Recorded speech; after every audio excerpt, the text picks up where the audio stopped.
You're not bad. Neither are you. You're the only one who thinks so.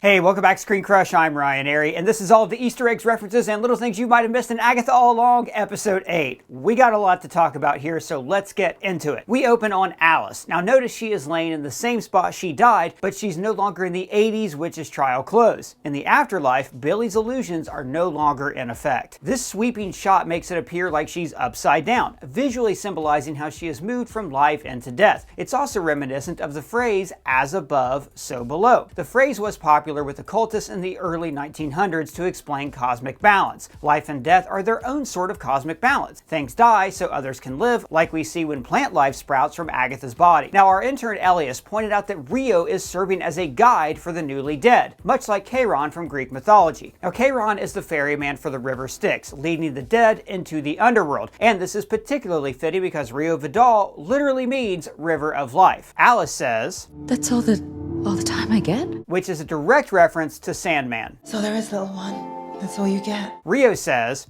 "You died protecting someone." And one thing we find really interesting here is that Alice actually finished Agatha's trial. Jack Schaefer told The Wrap that the stated goal is to punish Agatha. She is put in a situation where she kills one of her own coven members and then has to look in the faces of her coven. And that's when the door opens, because she is punished. In that case, Alice served her cosmic and witchy purpose. So then we cut to the title, Follow Me My Friend to Glory at the End. Like every other episode, this is a line from the Ballad of the Witch's Road, and it's specifically the last line since it's the last time that they are on the road. We cut to Jen pounding on the door, and notice there's all these spikes because the door emerged out of an Iron Maiden. Iron Maiden? Excellent! And then we see Agatha. Yeah, but why was she so scared, person? Well, because at the end of the last episode, Lilia said, When she calls you a coward, hit the deck. Now, since Lilia took the Salem 7 out with her, Agatha knows that the only person who could try to attack her is Rio. We see Rio in awesome costuming detail. There's actually a little red woven into her top, probably to represent blood from lives lost. Also, another costuming note, in the light, we can see that her crown has similar design elements to both Billy and the Scarlet Witch, including the points and intricate framework. Now, this is a hint to the true power of Billy and Wanda. Their costume designs literally mimic the inevitability of death. Rio says, "He is an abomination," which is similar to things people said about Agatha for her entire life. You were born evil. Then Rio says, "Why do you let them believe those things about you? Huh? About Nikki?" which is explained in episode 9, but hey, no spoilers for that here. In fact, a lot of this conversation touches on things that we don't see until episode 9, so we're going to tread very lightly here, and we're going to dig into all of those references in our episode 9 breakdown coming tomorrow. We cut back to Jen and Billy. Jen says, Green Witch with a capital G. She told us who she was in the very beginning. A reference to Rio's introduction in episode 4. Less a green witch, more The Green Witch. Jen also says, Greencraft is about the cycle of all living things, growth and decay in constant flow. Which is why Rio holds a knife in one hand and a flower in the other. She literally displays death becoming a new life. It's revealed that death can't take Billy. You can't. If Billy is killed, he'll reincarnate again and then you'll lose him. And I want to highlight how strong that makes both Wanda and Billy. They literally defy the forces of death. Now, how cool was the reveal at the end of this episode that we're going to talk about later that Billy was actually the mastermind behind the Witch's Road? I mean, it goes to show that even in shows like Agatha All Along, you can't always believe what you assume are true. And, we're surrounded by that in our real life, especially like with the election coming up. It's hard to know what news sources you can actually trust because everybody's like bundled within their own algorithm. We all have tunnel vision. That just kind of feeds our own confirmation bias when the real beneficiaries, let's face it, are giant media conglomerates that feed off the algorithm and engagement. So if you want to cut through all that bias and hear the real news, I recommend Ground News. They're the sponsor of this video. I use Ground News every day. I like it so much, I actually subscribed on my own. Ground News is an app and website that gathers related articles from across the world into one place. But they give you the context about the source's political leaning, their reliability, and most importantly, their ownership. This means that you can see through the bias and think critically about the news that you consume. consume. For instance, here's a story about how the Justice Department warned Elon Musk to not have a giveaway of money to registered voters. Now I can see that there are 195 total sources, with 33 left, 26 right, and 51 center. Now notice how the news sources on the right tend to emphasize the amount of money in the headline, maybe to make people want to register for the giveaway. Especially with the election coming up, I want to be informed, and I want to know that the news is not trying to sway me one way or the other. So Ground News even has a blind spot section that shows you news stories that each side is ignoring. Here's a story about former GOP Rep Fred Upton endorsing Harris that was barely reported by right-leaning sites, or like when statistician Nate Silver said that he thinks that Trump will win, and this prediction has been underreported by left-leaning outlets. This is an incredible news source, and I've been looking for a service like Ground News for years, so I highly encourage you to check them out. If you go to groundnews.com/SC or click this QR code, you'll get 40% off their Vantage plan, which includes unlimited access to every feature, or you can try their Pro plan for less than $1 a month. Totally worth it. Your subscription will not only help this channel, but you'll also be supporting an independent platform working to make the media landscape more transparent. Now, back to Agatha. When Rio leaves, she cuts through the backdrop like it's a theatrical backdrop from an old movie, maybe even like The Wizard of Oz. Now, of course, this is another reference to that beloved classic, but it also hints how this entire world isn't real. Remember in WandaVision when Agatha revealed herself behind the scenes, so to speak? This is the same thing. Rio is showing that it's fake, just like a movie. When Billy and Jennifer catch up with Agatha, she goes into her over-dramatic witch voice, complete with a cackle. I left until the big score. And Kathryn Hahn's done such a good job this entire season of showing when Agatha's being genuine and when she's lying. When she's being genuine, her acting is very grounded. You don't have to know a person's name to know who they are. But when she's lying or scheming, she gets over the top and dramatic. That's my coven you're talking about. I'm not that kind of witch anymore. Why is that? Well, because her theatrics are a defense mechanism. She says to Rio that she lets everyone believe terrible things about her because Because the truth is too awful. being stereotypically evil protects her from her real shame. Now notice when Agatha trips over the shoes, she actually yells at Billy. Then how exactly do we get off? Because she knows that this is all from his head. There's no magical road to blame for the design. It's just Billy. And honestly, it's a little funny in retrospect. Maybe we... You don't know, then keep quiet!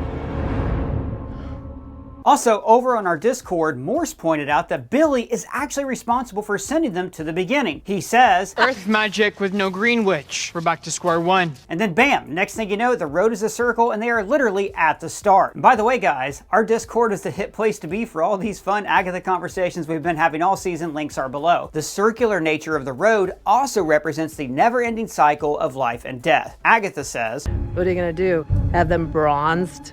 which is a reference to the bronze baby shoes that we see in his room later in the episode. Now, when Baby puts his shoes back on, they're literally transferred home. Kind of. Where are we? My basement, give or take. And this is probably a reference to Dorothy's shoes in The Wizard of Oz. Agatha also references this here. There's no place like home. And this is probably also a reference to Dorothy needing to use the ruby slippers to get home in The Wizard of Oz. And think to yourself, there's no place like home.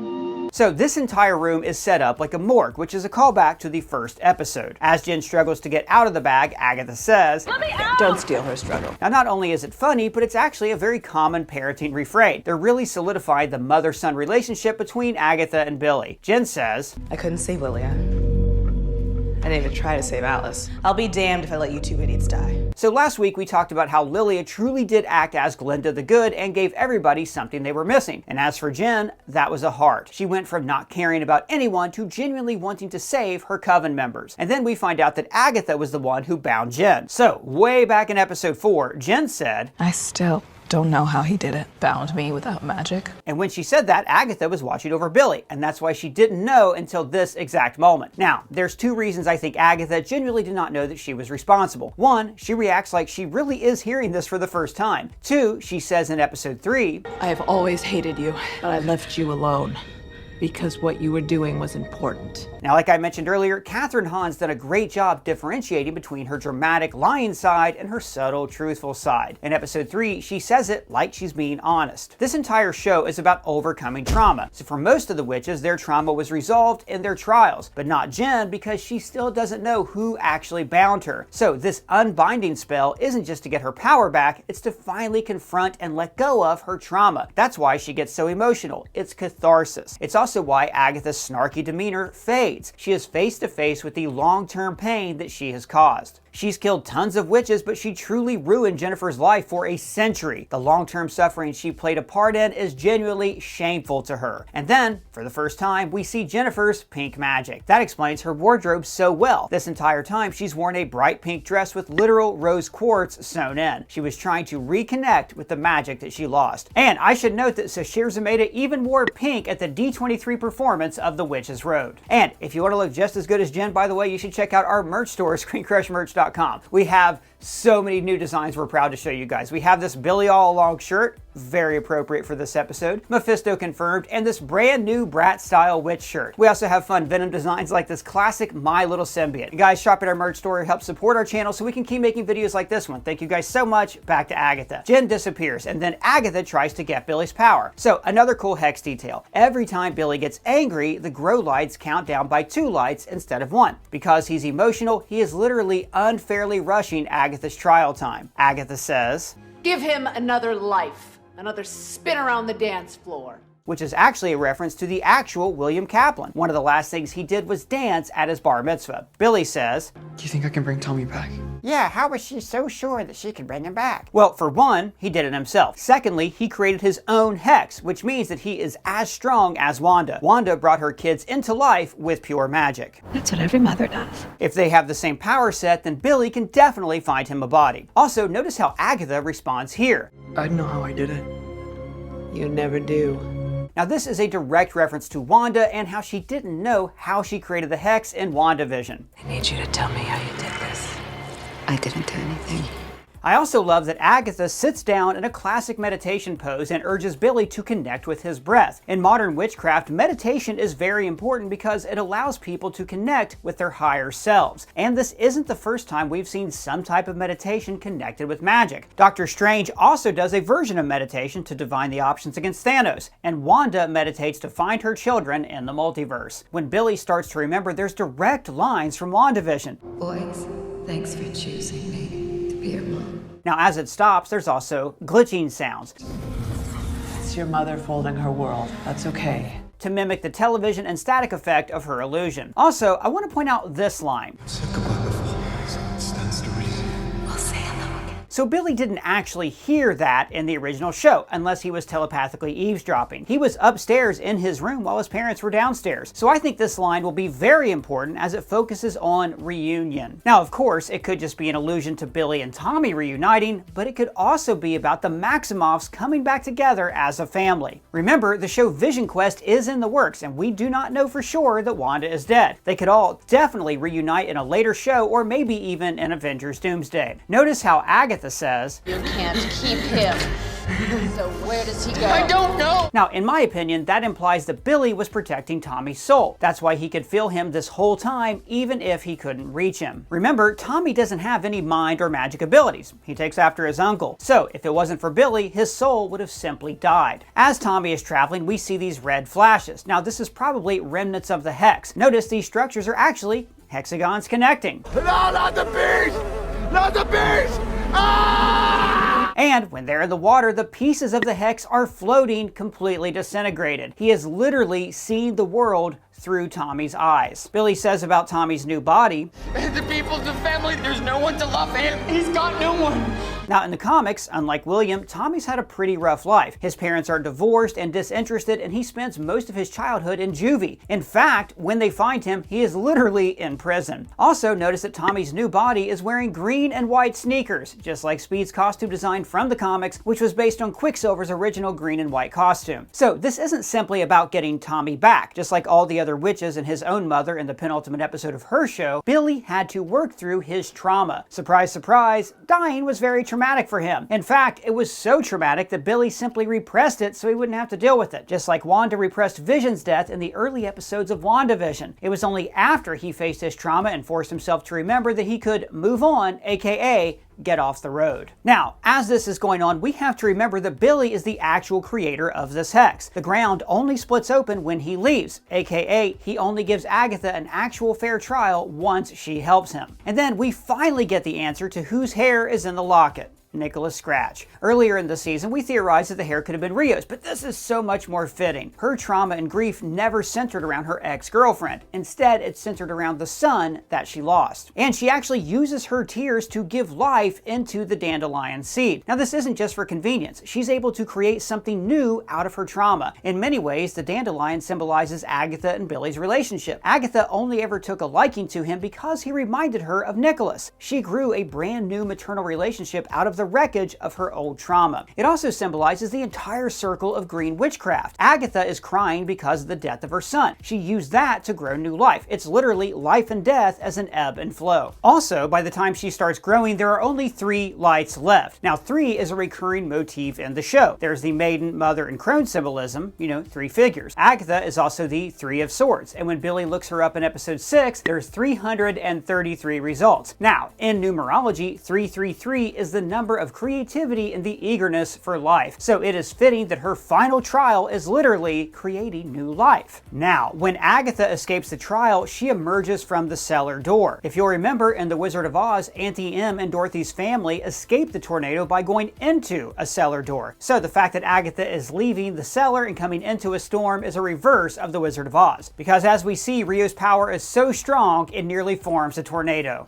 Rio says, "You're coming with me." And this whole aspect of their relationship is very interesting. Rio isn't trying to kill Agatha because she hates her, she's trying to claim her forever. That's why, in the first episode, she's so flirty as she tries to kill her. She's trying to win her back, admittedly in a very toxic way. Now, she is genuinely angry at Agatha for refusing her love, as shown here. Death by 1,000 cuts!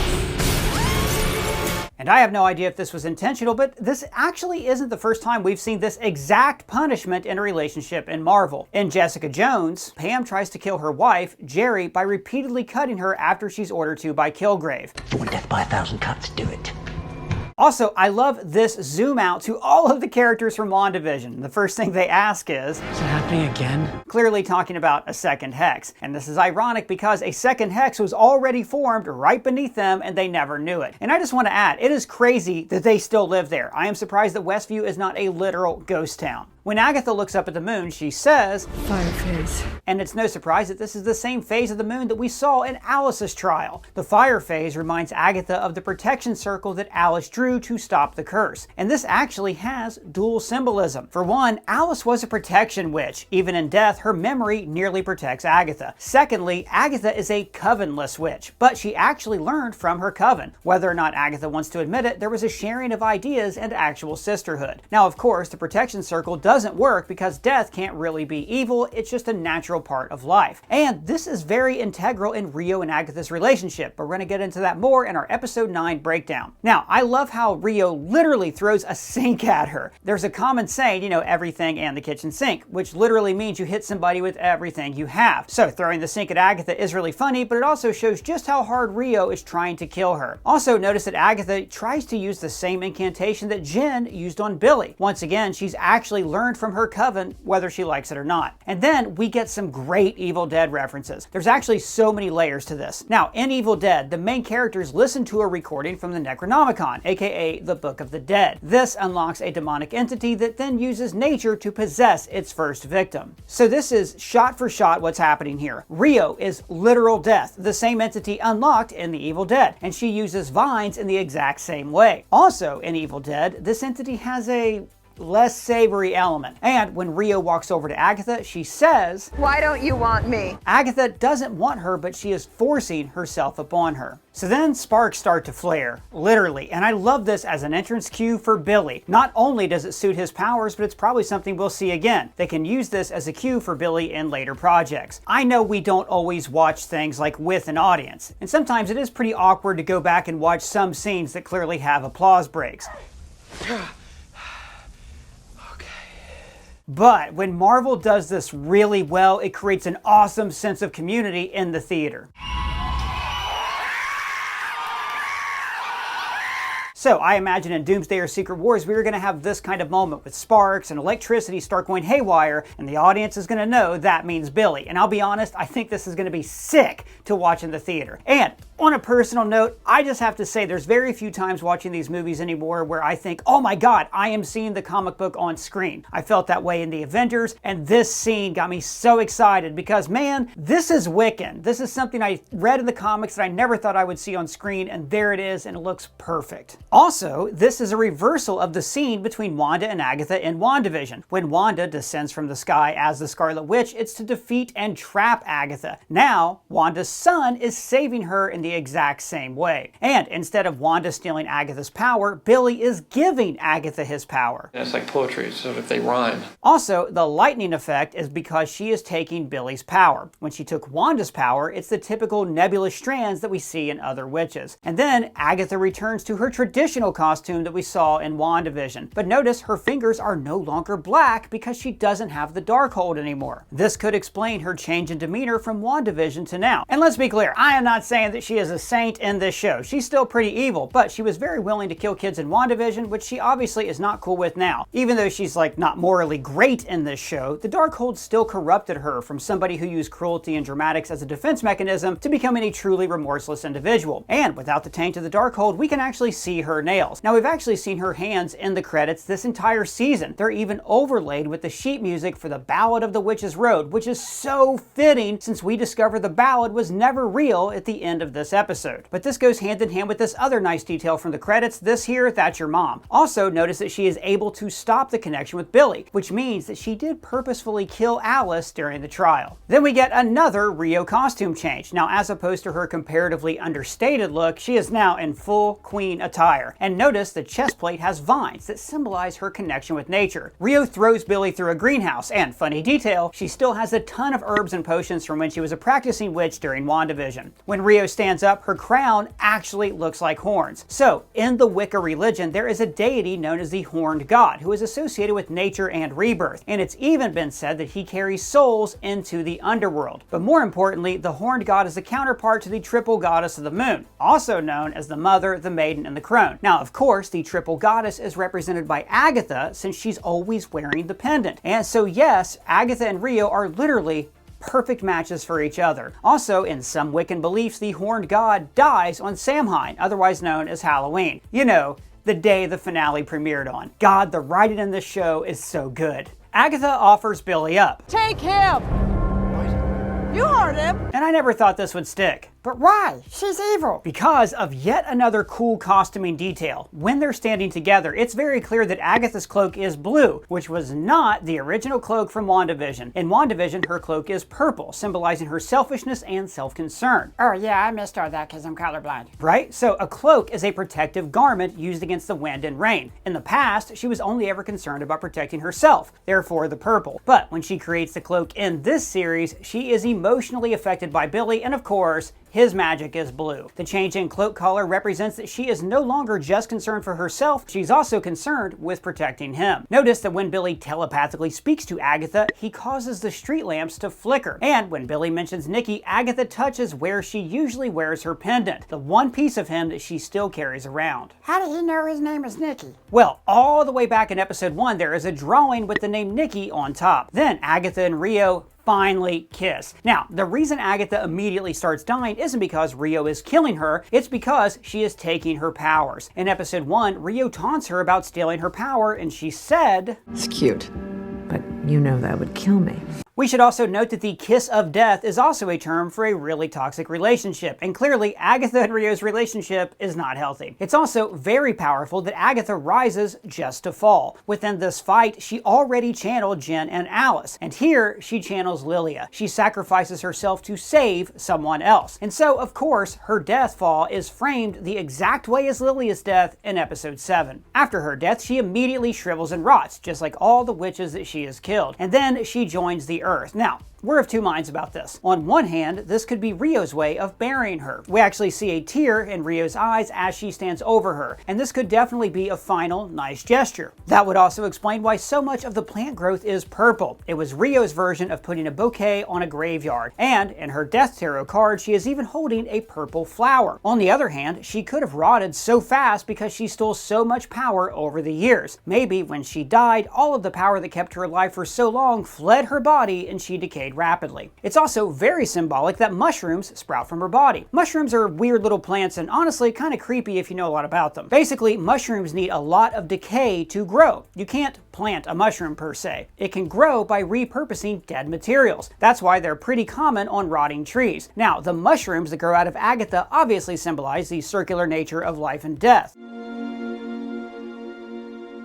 Agatha gets a second life as an entirely new entity, similar to how mushrooms use decay to grow new life. Billy picks up the Mother Maiden Crone pin, symbolizing the completion and rebirth of the cycle. Agatha began the series in the Mother position and then moved on to the Crone position when she died. So now Billy takes on the mantle in the beginning stage as the Maiden. As he walks out, he pulls up his hood, just like his mother did at the end of WandaVision. When Billy gets home, he does the same steam wipe that we saw in Secret Invasion, except now it actually means something. This symbolizes how, prior to his journey, his vision was clouded, but now he can see clearly. And this clarity is why he finally recognizes that he created the Hex. It truly was Billy all along. And I just want to shout out to a ScreenCrush fan and subscriber named Approve who sent me this theory weeks ago. It was such a great catch and it makes so much sense. Now, in our episode 6 breakdown, we pointed out how much of Billy's decor ended up in the trial, and they make that very clear here. It's exactly how I pictured it.